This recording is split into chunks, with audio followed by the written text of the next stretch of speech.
श्रीमहागणाधिपतये नमः। श्रीमहासरस्वत्यै नमः। ॐ दक्षिणामूर्तये नमः। ॐ गुरुमूर्तये नमः। ॐ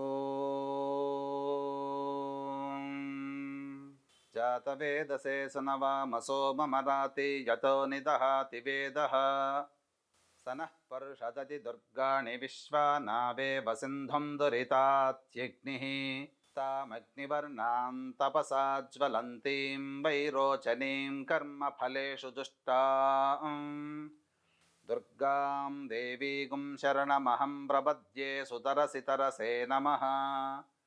अग्ने पारयानव्यो अस्मान् स्वस्तिभिरति दुर्गाणि विश्वा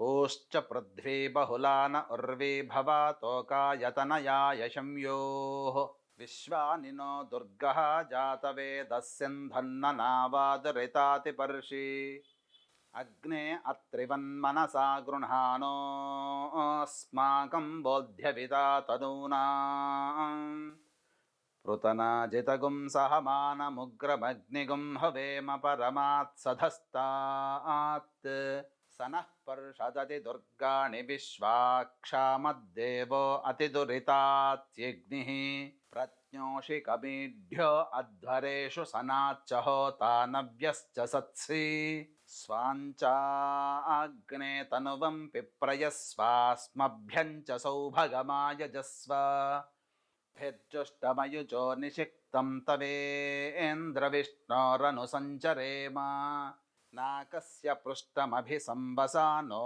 वैष्णवीं लोक इह मादयन्ताम्।